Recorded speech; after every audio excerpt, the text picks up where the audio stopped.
A person who is fully absorbed in Krishna consciousness is sure to attain the spiritual kingdom because of his full contribution to spiritual activities, in which the consummation is absolute and that which is offered is of the same spiritual nature.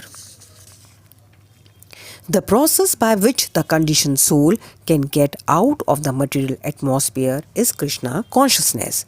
For example, a patient who is suffering from a disorder of the bowels due to overindulgence in milk products is cured by another milk product, namely curds. The materially absorbed conditioned soul can be cured by Krishna consciousness as set forth here in the Gita. This process is generally known as yajna or activities, sacrifices simply meant for the satisfaction of Vishnu or Krishna. The more the activities of the material world are performed in Krishna consciousness or for Vishnu only, the more the atmosphere becomes spiritualized by complete absorption. Brahman means spiritual.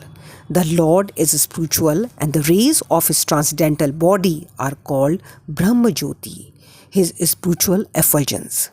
Everything that exists is situated in that Brahma Jyoti, but when the Jyoti is covered by illusion, Maya or sense gratification, it is called material.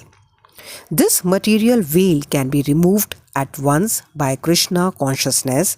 Thus, the offering for the sake of Krishna consciousness, the consuming agent of such an offering or contribution, the process of consumption, the contributor, and the result are all combined together, Brahman or the Absolute Truth. The Absolute Truth covered by Maya is called matter. Matter, dovetailed for the cause of the Absolute Truth, regains its spiritual quality. Krishna consciousness is the process of converting the illusory consciousness into Brahman or the Supreme. When the mind is fully absorbed in Krishna consciousness, it is said to be in samadhi or trance. Anything done in such transcendental consciousness is called yajna or sacrifice for the Absolute. In that condition of spiritual consciousness, the contributor, the contribution, the consumption, the performer or leader of the performance and the result or ultimate gain, everything becomes one in the Absolute, the Supreme Brahman. That is the method of Krishna consciousness. Those who are in Krishna consciousness sacrifice all material possessions for the satisfaction of the Supreme Lord, while others who want some temporary material happiness sacrifice their material possessions to satisfy demigods such as Indra, the sun god, etc.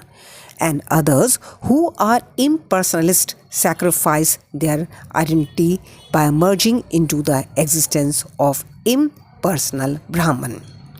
Those who are interested in material benefits worship the demigods by various sacrifices according to the Vedic rituals.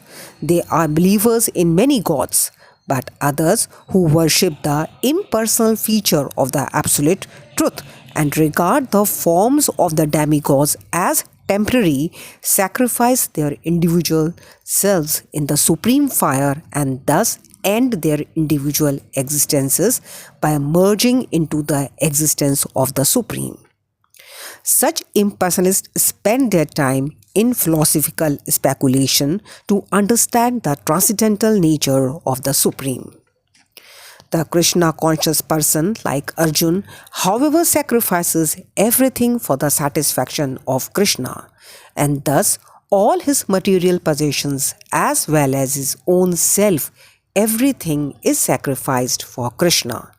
Thus he is the first class yogi, but he does not lose his individual existence.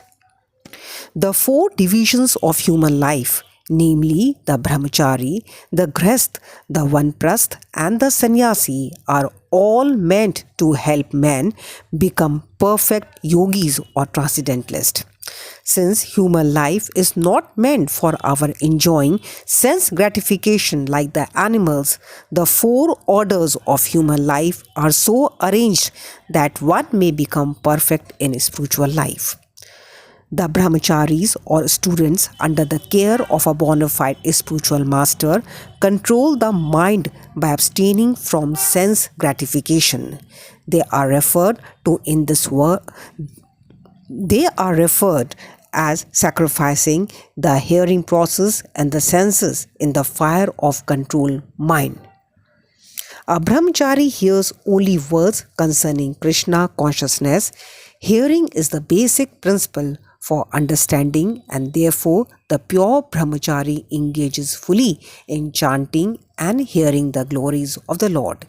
He restrains himself from the vibrations of material sounds, and his hearing is engaged in the transcendental sound vibration of Hare Krishna, Hare Krishna.